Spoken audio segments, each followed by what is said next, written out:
حضرت ابو سعید رضی اللہ تعالیٰ عنہ بیان کرتے ہیں کہ میں نماز پڑھ رہا تھا۔ دوران نماز نبی اکرم صلی اللہ علیہ وسلم نے مجھے بلایا، میں حاضر نہ ہوا۔ میں نے عرض کیا، یا رسول اللہ، میں اس وقت نماز پڑھ رہا تھا۔ آپ نے فرمایا کہ اللہ تعالیٰ نے یہ نہیں فرمایا استجیبوا للہ وللرسول اذا دعاکم، کہ اللہ اور اس کے رسول کے بلانے پر فوراً حاضر ہو جاؤ؟ پھر فرمایا، سنو، میں تم کو مسجد سے باہر نکلنے سے پہلے قرآن کی سب سے عظیم سورت کی تعلیم دوں گا۔ پھر میرا ہاتھ پکڑ لیا۔ جب ہم نے باہر نکلنے کا ارادہ کیا تو میں نے عرض کیا، یا رسول اللہ، آپ نے فرمایا تھا کہ میں تم کو قرآن کی سب سے عظیم سورت کی تعلیم دوں گا۔ تو آپ نے فرمایا، الحمدللہ رب العالمین، یہ سبع المثانی ہے اور وہ قرآن عظیم ہے جو مجھے دیا گیا ہے۔ سورۃ الفاتحہ کی فضیلت میں ایک اور بڑی ہی خوبصورت حدیث قدسی ہے۔ حضرت ابو ہریرہ رضی اللہ تعالیٰ عنہ بیان کرتے ہیں کہ رسول اللہ صلی اللہ علیہ وسلم نے فرمایا کہ اللہ تعالیٰ نے فرمایا کہ میرے اور میرے بندے کے درمیان سورۃ الفاتحہ کو آدھا آدھا تقسیم کر دیا گیا ہے، اور میرے بندے کے لیے وہ چیز ہے جس کا وہ سوال کرے۔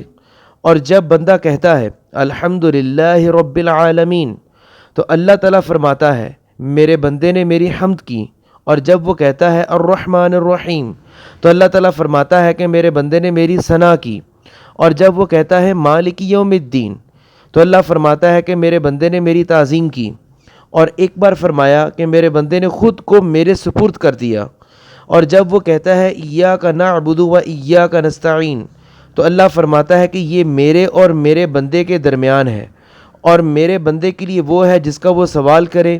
اور جب وہ کہتا ہے اہدنا الصراط المستقیم صراط الذین انعمت علیہم غیر المغضوب علیہم ولا الضالین تو اللہ فرماتا ہے یہ میرے بندے کے لیے ہے، اور میرے بندے کے لیے وہ چیز ہے جس کا وہ سوال کرے۔ حضرت ابن عباس رضی اللہ تعالی عنہما بیان کرتے ہیں کہ جس وقت جبرائیل علیہ السلام نبی اکرم صلی اللہ علیہ وسلم کے پاس بیٹھے ہوئے تھے تو انہوں نے اوپر کی جانب ایک چرچراہٹ کی آواز سنی۔ حضرت جبرائیل نے کہا، یہ آسمان کا ایک دروازہ ہے جو آج کھولا گیا ہے اور آج سے پہلے کبھی نہیں کھولا گیا۔ اس دروازے سے ایک فرشتہ نازل ہوا۔ حضرت جبرائیل نے کہا، یہ فرشتہ جو زمین کی طرف نازل ہوا ہے یہ آج سے پہلے کبھی نازل نہیں ہوا تھا۔ اس فرشتے نے آ کر سلام کیا اور کہا، آپ کو دو نوروں کی بشارت ہو جو آپ کو دیے گئے ہیں اور آپ سے پہلے کسی نبی کو نہیں دیے گئے۔ ایک نور فاتحۃ الکتاب ہے، یعنی کہ سورۃ الفاتحہ، اور دوسرا سورۃ البقرہ کی آخری آیتیں ہیں۔ ان میں سے جس حرف کو بھی آپ پڑھیں گے وہ آپ کو دے دیا جائے گا۔ اس سورۃ الفاتحہ کی ایک اور لحاظ سے بہت بڑی اہمیت ہے۔ یہ جو سورۃ الفاتحہ ہے، یہ اس کے بارے میں کہنا غلط نہیں ہوگا کہ یہ قرآن پاک کا جو ہے یہ انڈیکس ہے، یہ قرآن پاک کا جو ہے یہ ایک دباچہ ہے۔ کس حوالے سے؟ کہ اس میں اللہ تعالیٰ نے ان تمام مضامین کی طرف اشارہ کیا ہے جس کی تفصیل اور تفسیر جو ہے وہ قرآن پاک میں موجود ہے۔ مثال کے طور پر اس میں ہمیں اللہ تعالیٰ کی حمد و ثنا کے بارے میں پتہ چلتا ہے۔ جب ہم کہتے ہیں الحمدللہ رب العالمین تو یقیناً ہمیں اللہ تعالیٰ کی حمد اور تسبیح کے حوالے سے جو ہے وہ ذکر ملتا ہے اور دعا کرنے کا طریقہ ملتا ہے۔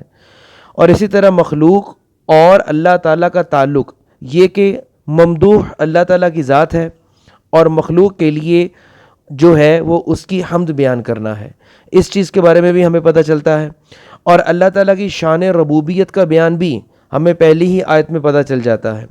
اور جب ہم پہلی آیت ہی کو دیکھتے ہیں الحمدللہ رب العالمین تو عالمین یعنی کہ زمان و مکان کے اندر باہر لامحدود دنیا کا ذکر اس کے اندر موجود ہے، یعنی کہ ٹائم اور سپیس کے اندر جو کائنات موجود ہے اس کا بھی ہے، اور یہ بیونڈ ٹائم اینڈ سپیس ہے اس کے بارے میں بھی ہمیں الحمدللہ رب العالمین کے حوالے سے پتہ چلتا ہے کہ اللہ تعالیٰ کی جو ذات ہے جو ٹائم اینڈ سپیس کے اندر ہے اس کا بھی خالق ہے، اور جو بیونڈ ٹائم اینڈ سپیس ہے اس کا بھی خالق ہے۔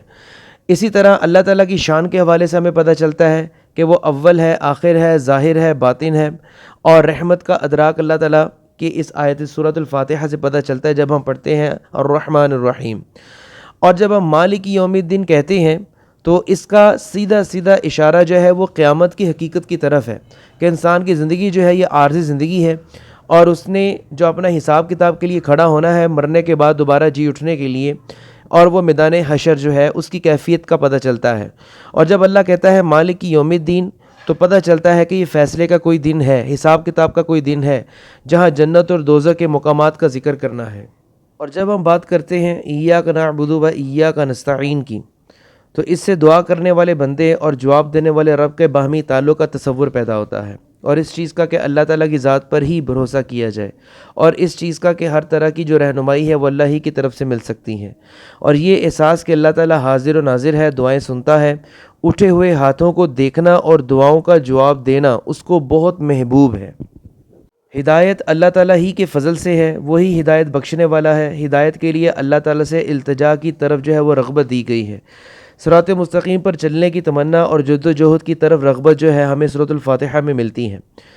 اور اس کے علاوہ جو ہے اہدنا الصراط المستقیم اللہ تعالیٰ کے نیک بندوں، نبیوں، صالحین، متقین، اولیاء کی اعلیٰ مثالیں جو ہیں اور ان کے اسوہ حسنہ پر چلنے کی تلقین کے حوالے سے اللہ تعالیٰ نے کہا ہے۔